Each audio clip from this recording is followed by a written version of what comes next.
Bonjour à toutes et à tous et bienvenue dans votre émission d'information Passe l'Info.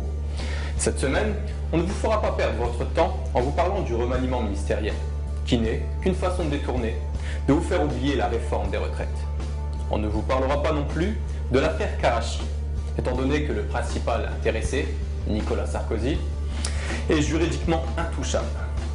On ne parlera pas non plus de la victoire des Bleus face à l'Angleterre, parce qu'en France, on ne met à l'honneur les Français d'origine étrangère que lors d'exploits sportifs. Le reste du temps, on les stigmatise. Exactement. Et pour finir, on ne vous parlera pas non plus du mariage de Kate Middleton avec le prince William, parce que tout simplement, on s'en fout. On s'en fout exactement et on ne vous parlera pas non plus que cette semaine, comme vous avez pu le constater, j'ai récupéré ma place. Ouais. Et avant de commencer cette édition, je vous laisse écouter les propos d'une vedette de la radio française qui se prive de commentaires. Alors je regarde s'il n'y a pas eu des Français qui ont gagné l'Eurovision depuis, parce que quand même c'est pas possible. 1998, Dana International. Quoi, c'est français ça? Un peu Israël. Actualité nationale. En cette période de mécontentement profond des Français à l'égard de Sarkozy et de sa politique, les ambitions s'aiguisent en vue de l'élection présidentielle de 2012. Bien sûr, le Parti socialiste se voit déjà à l'Élysée en utilisant le mécontentement justifié des salariés. Alors, les primaires ont commencé. Il est vrai que DSK a déjà prêté allégeance aux lobbies sionistes. Il faut donc que Martine Aubry ne soit pas en reste. Eh bien, c'est fait. Lors d'un repas organisé par le CRIF à Lille, le 8 novembre 2010, Martine Aubry a condamné le boycott de l'entité sioniste et de ses produits. Martine Aubry et Charles Zullmann, délégué régional du CRIF, se sont réjouis du jumelage entre la ville de Lille et celle de Safed, en Israël, instauré en 1988 par Pierre Mauroy, qui, bien sûr, assistait aussi au dîner. On a ainsi appris qu'un partenariat avait été signé il y a quelques mois, portant sur la santé, l'emploi des jeunes, la culture, le développement durable et sur des micro-projets. Une insulte de plus à la souffrance palestinienne. Pourtant, le lobby sioniste n'en a jamais assez et Charles Zullmann a dit espérer encore plus de coopération entre la ville de Lille et celle de Safed. On aurait pu croire que ce dîner se limiterait à des questions régionales, voire nationales. Pas du tout. M. Zullmann était là pour désigner une fois de plus la République islamique d'Iran comme cible, reprenant les arguments habituels du lobby sioniste pour tenter de conditionner l'opinion française et de la préparer psychologiquement à des agressions contre l'Iran, la Syrie ou le Liban. Charles Zullmann indique, lors de ce dîner, à l'éventuelle candidate Martine Aubry, quelle devrait être la politique étrangère de la France, à savoir faire de l'Iran notre ennemi principal afin d'exécuter fidèlement les ordres de Tel Aviv. Pour l'occasion, Richard Prasquet avait fait aussi le déplacement, ce qui confirme que ce dîner avec Martine Aubry dépasse largement le cadre régional. Comme à son habitude, il a agité l'épouvantail habituel de l'antisémitisme, qui selon lui se fixe chez les jeunes générations dans certaines zones prioritaires et certains groupes scolaires. Les futurs ministres socialistes des Affaires internationales, de l'Intérieur et de l'Éducation nationale ont déjà leur feuille de route fixée par le CRIF.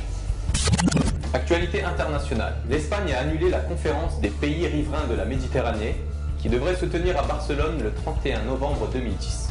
Cette annulation est motivée par la poursuite de la colonisation par Israël. L'Espagne donne une leçon à beaucoup de gouvernements européens, notamment à la France. On n'imagine pas le gouvernement Sarkozy oser déplaire à ses commanditaires de Tel Aviv.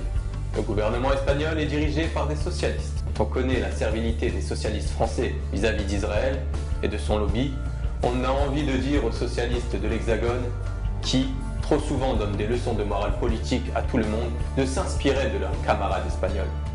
Leur position s'explique également par la position du mouvement antisioniste en Espagne, un sujet sur lequel nous reviendrons prochainement. La colonisation continue à Jérusalem-Est. La sinistre farce des prétendues négociations Israël-autorité palestinienne continue. Israël vient d'annoncer la construction de 1300 nouveaux logements dans la partie est de Jérusalem. Déjà, les États-Unis s'efforcent de proposer un gel de la colonisation pour permettre aux négociations de redémarrer. Il s'agit en fait d'un écran de fumée destiné surtout à préserver le peu de prestige et de confiance qui reste à la prétendue autorité palestinienne de Mahmoud Abbas. Difficile exercice d'équilibriste. Un officiel israélien a déjà déclaré qu'il ne voyait pas le rapport entre la colonisation et la poursuite des négociations.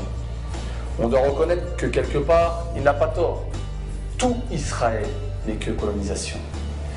C'est ce que pense, comme vous le savez, une immense majorité de Palestiniens qui savent depuis longtemps que négociation veut dire malheureusement capitulation face à l'entité sioniste.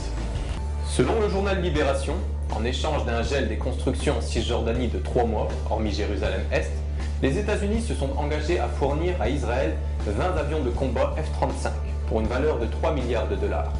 De plus, Washington promet son veto dans les instances internationales à toute résolution hostile à l'État sioniste, alors qu'au même moment, un rapport publié par l'ONG israélienne La Paix Maintenant affirme que les colons auraient comblé en moins de 2 mois le retard cumulé du gel précédent. C'est incroyable. Le saviez-vous? Une escroquerie qui fait grand bruit à New York. Plus de 5000 personnes ont reçu frauduleusement aux États-Unis 42,5 millions de dollars. Seulement. 42,5 millions de dollars payés par l'Allemagne en se faisant passer pour des victimes de la Shoah. Les faits. Selon un communiqué du bureau du procureur de New York, Preet Bharara, 17 personnes ont été inculpées dans cette affaire. 6 d'entre elles font partie de l'organisation Claims Conference, basée à New York et qui vient en aide aux victimes du nazisme. Depuis sa fondation en 1951, la Claims Conference défend les revendications de dédommagement des victimes juives du nazisme et a géré près de 70 milliards de dollars de réparations versées par l'Allemagne. Le siège de l'organisation se trouve à New York, mais celle-ci est également représentée à Francfort, Vienne et Tel Aviv. Les responsables de cette institution auraient validé plus de 5500 demandes frauduleuses et, en contrepartie, gardé une partie de l'argent pour eux-mêmes et leurs complices. Près de 5000 personnes ont reçu frauduleusement entre 2000 et 2009 un montant de 18 millions de dollars, alors que 700 personnes ont reçu des versements mensuels de 411 dollars pour un total de 24,5 millions de dollars. Ces pseudo-victimes décrivaient l'enfer des camps de travail et des ghettos. D'autres racontaient comment, gamins, ils avaient fui les nazis sous les bombes pour se cacher jusqu'à la libération. Le procureur a ajouté qu'un grand nombre de ces personnes ayant reçu frauduleusement de l'argent sont nées après la Seconde Guerre mondiale. Et au moins une d'entre elles n'était même pas juive. Au-delà du préjudice financier, ce scandale vient ternir l'image de la Claims Conference, alors que l'institution verserait aujourd'hui près de 400 millions de dollars par an pris sur les fonds du gouvernement allemand. Avant de vous quitter, je vous informe de 2 bonnes nouvelles. Selon le site d'information Fil Info France, M. Yahya Gouasmi, président du parti antisioniste, ferait partie des 50 personnalités les plus lues sur le net. La deuxième bonne nouvelle, je vous informe aussi que le parti antisioniste présentera une personnalité aux élections présidentielles de 2012. Je vous remercie de nous avoir suivis cette semaine encore et surtout, passez l'info. À la semaine prochaine.